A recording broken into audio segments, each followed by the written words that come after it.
Hello बच्चों, आज मैं आप लोगों को क्लास 10th की डीओई की तरफ से आपको मिशन मैथमेटिक की वर्कशीट दी है। तो यहाँ पर मैंने क्वेश्चन ऑफ द डे लगा रखा है, चैप्टर नंबर 14 स्टैटिस्टिक। तो सेकंड क्वेश्चन है हमारे पास यहाँ पर, जिसमें हमारे को आज भी मीन ही निकालना है। जो फर्स्ट क्वेश्चन था उसमें मीन निकालना था, लेकिन हमने उसमें डायरेक्ट मेथड से, है ना। आज का जो मीन है, इसमें जो मीन निकालना है, हम इसको क्या करेंगे, एज्यूम मीन मेथड से। क्यों? क्योंकि आप देख रहे हो इसमें जो डेटा है वो थोड़ा सा बड़ा है, जैसे 14, 22, 16 ये सारे नंबर्स हैं। तो जब भी आपको लगे कि डेटा जो थोड़ा सा लार्ज है, तो आप उसमें क्या कर सकते हो, एज्यूम मीन मेथड लगा सकते हो। डायरेक्ट मेथड हम नॉर्मली जो छोटे छोटे क्वेश्चंस होते हैं ना, जिसमें जो फ्रीक्वेंसी होती है वो स्मॉल होती है, उसमें हम लगाएंगे तो आसानी से हो पाएगा। ठीक है, चलिए स्टार्ट करते हैं। अगर मैं यहाँ पर अपनी सी आई लिखूँ, तो वो मेरे को दे रखी है 25 से 25 to 30, 30 to 35, 35 to 40, 40 to 45, 45 to 50, 55, 50 to 50। उसके बाद फ्रीक्वेंसी एफ आई मुझे यहाँ दे रखी है, 14 है, 22 है, 3 है, 6 है, आपके पास 5 है और 3। सबसे पहली बात, आपको एक्स आई निकालना पड़ेगा। उसके बाद आपको डी आई निकालना पड़ेगा, जो कि एक्स आई माइनस का ए होता है। और उसके बाद आपको एफ आई डी आई निकालना पड़ेगा। ये सारे कॉलम्स इसमें आपको ओपन करने। एक्स आई आपको पता है कि बीच की वैल्यू होती है क्लास इंटरवल की। तो 25 में 30 प्लस कर दो और 2 से डिवाइड कर दो, तो 27.5 हो जाएगा। अब इनमें मुझे 5 का गैप दिख रहा है, तो मैं सीधा 5 भी प्लस कर सकती हूँ, है ना। तो 32.5 हो जाएगा, फिर 37.5 हो जाएगा, बाद 42.5 हो जाएगा, 47.5 हो जाएगा एंड 52.5 हो जाएगा। ठीक है, डी आई कैसे निकलेगा, एक्स आई माइनस ए करके। ए क्या है, एज्यूम मीन है। तो 37.5 ले लो या 42.5 ले लो, आपकी मर्जी है, दोनों में से कोई भी है, क्योंकि बीच की वैल्यू लेनी होती है। तो मैंने 42.5 ले लिया।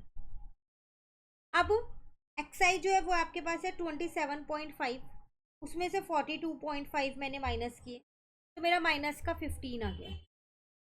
ठीक है, अब मैंने 32.5 में से 42.5 माइनस किए, माइनस का 10 आया। यहाँ माइनस का 5 आएगा, यहाँ 0 आएगा, फिर 5 आएगा और 10 आएगा, डी आई निकल गई। अब इन दोनों को क्या करना है, इंटू करना है। क्लियर है? तो 14 को किससे, मैंने 15 से इंटू किया, तो मेरा 210 आ गया, लेकिन माइनस का आया। 22 को 10 से किया तो माइनस का 220 आया। 16 को मैंने 5 से इंटू किया, 80 आएगा, लेकिन माइनस का आएगा। 6 को 0 से किया 0, 5 5 जो 25। उसके बाद यहाँ पर ये 3 है आपके पास। ठीक है, इसको एक बार दोबारा लिख देते हैं, कहीं लग रहा था ना। तो ये हो गया 30। अब देखो ये दोनों तो प्लस वाले हैं, तो ये हो गया 55। ये तीनों माइनस वाले हैं। आपको पता है माइनस माइनस होता तो प्लस ही है, बट साइन ही तो माइनस का लगेगा। ठीक है, अब 510 में से 55 को भी मैंने माइनस कर दिया, तो मेरा 45 आ गया, सॉरी 455 आ गया, लेकिन माइनस का आ रहा है समेशन। ठीक है, एफ आई का टोटल देख लेते हैं। तो 14 प्लस का 22 हो जाएगा, प्लस का 16, प्लस का 6, प्लस का 5, प्लस का 3, तो ये 66 आ रहा है। पूरी टेबल प्रॉपरली बंद कर देना।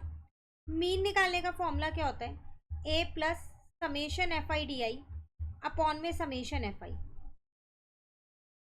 तो ए आपने माना 42.5 को, f i d i minus का है, तो इसलिए मैंने यहाँ डायरेक्ट माइनस का लिख दिया, और ये 66 है। ठीक है, इसके नीचे कुछ नहीं है, 1 लगा दिया। 42.5 को मैंने 66 से इंटू कर दिया, बेस सेम किया एक तरीके से, और कुछ नहीं किया। तो ये आ गया 2350 डिवाइडेड बाई 60। आप चाहो तो इसको 2 से कट करके लिख सकते हो, 1175, यहाँ आ जाएगा 33। अब इसको सीधा 33 से डिवाइड कर दो, तो 35.6 अप्रॉक्स में आपका ये क्या आ गया है, यहाँ पर मीन निकल के आ गया है। क्लियर है? तो ये था आपके पास एक्स्ट्रा क्वेश्चन 2। आप चाहो तो इसे डायरेक्ट मेथड से भी कर सकते थे, क्योंकि उन्होंने ऐसा कोई मेथड का जो नेम है वो मेंशन नहीं किया है, पर मैंने आपको एक डायरेक्ट मेथड से करा दिया था, इसलिए एक एज्यूम मीन मेथड से करा दिया। क्लियर? चलिए मिलते हैं नेक्स्ट क्लास में नेक्स्ट वर्कशीट के साथ। Thank you.